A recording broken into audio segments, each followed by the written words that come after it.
Paul, un homme sculpté par le temps, était assis près de la fenêtre. Son reflet, un étranger marqué de rides, le fixait. Il voyait son visage à elle, pas le sien, dans la vitre. Partis maintenant, emportés par la marée implacable du temps. Ils étaient jeunes autrefois. Il voyait encore l'étincelle dans ses yeux, sa façon de rire, leur histoire d'amour, racontée au fil des décennies, était tissée dans la trame de leur foyer. Chaque craquement du plancher, chaque photographie délavée, chuchotait leur nom. Ils se souvenaient de leurs rêves, de leurs espoirs partagés, des enfants élevés, des carrières construites, toute une vie de souvenirs soigneusement collectionnés. Maintenant, il était seul, à la dérive dans un océan de silence. La maison semblait trop grande, l'air trop immobile. Il traversa leur maison, un musée de leur amour. Sa chaise préférée était vide, un livre laissé ouvert sur la table d'appoint. Il toucha la tranche usée, imaginant sa main posée là. Le jardin qu'ils avaient entretenu ensemble était une explosion de couleurs. Il pouvait presque entendre sa voix, le guidant tandis qu'il taillait les roses, sa main légère sur son bras. Chaque fleur contenait 1000 mots non dits, chaque pétale un souvenir. Il se rendit à leur banc, dans le parc, l'endroit où ils partageaient pique-nique et baisers volés. L'inscription qu'ils avaient gravée dans le bois il y a tant d'années semblait maintenant le narguer. Pour toujours, pouvait-on y lire. Pour toujours ressemblait à une éternité. Il ferma les yeux et les souvenirs affluèrent. Leur première danse, maladroite et pleine d'une excitation nerveuse. La naissance de leurs enfants, chaque petite main serrant son doigt. Son rire, résonnant à travers les années, il voyait son visage dans chaque foule, entendait sa voix dans le bruissement des feuilles.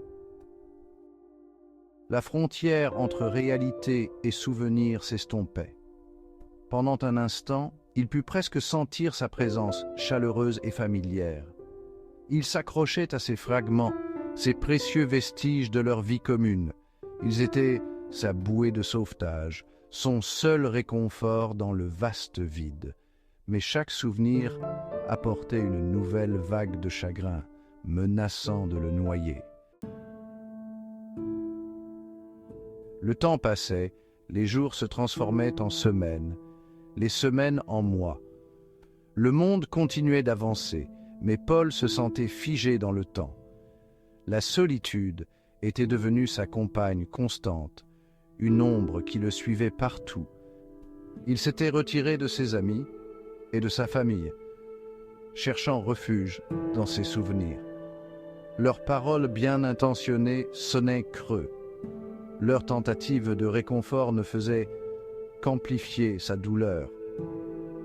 Il était prisonnier de son chagrin, incapable d'échapper à son poids suffocant. Il avait perdu tout intérêt pour les choses qu'il aimait autrefois. Les livres prenaient la poussière sur ses étagères.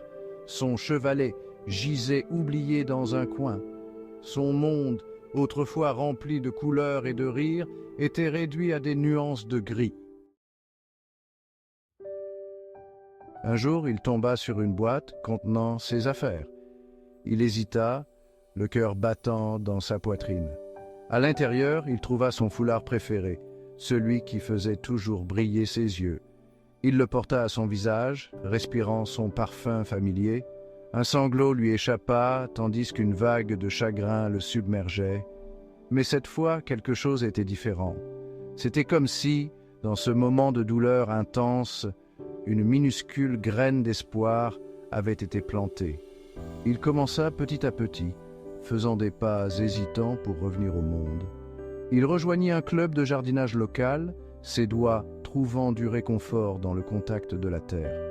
Il recommença à peindre, ses coups de pinceau emplis d'une émotion brute.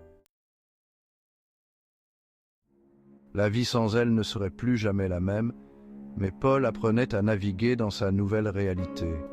Il portait son souvenir avec lui, une douleur douce amère dans son cœur. Il trouvait du réconfort dans des endroits inattendus, dans la gentillesse des étrangers, dans la beauté d'un lever de soleil.